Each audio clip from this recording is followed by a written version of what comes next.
اهلا بيكم.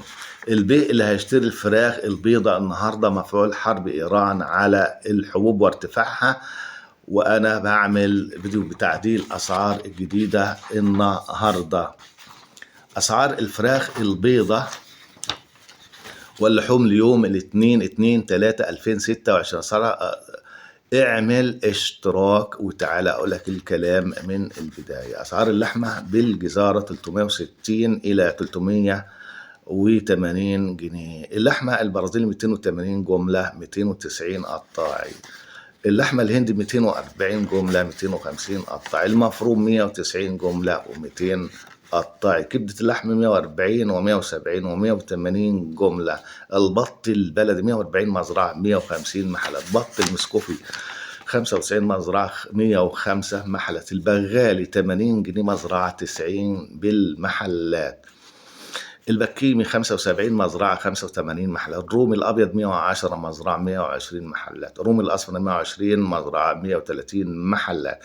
الأرانب 110 مزرعة 120 محلات. جوز الحمام من 170 إلى 190 جنيه محلات. جوز السمان من 70 إلى 80 جنيه محلات. أسعار البيض الأبيض 120 بورصة و130 محلات. البيض الأحمر 125 بورصة 135 محلات. البيض البلدي 148 بورصة و158 محلات. والبيض بصفار 165 جنيه بورصة. كيلو البانيه 195 جملة و205 إلى 220 محلات. كبد وأوانص 70 جملة و80 محلات. كبدة اللحم 170 إلى 190 إلى 200 جنيه جملة. صدور بعظم 110 جملة 120 قطاعي. صدور مخلية 170 جملة و180 قطاعي. وراك 90 جنيه جملة 100 جنيه قطاعي. الفراخ الساسو 107 مزرعة 117 محلات. الفراخ البلدي 125 مزرعة 135 محلات.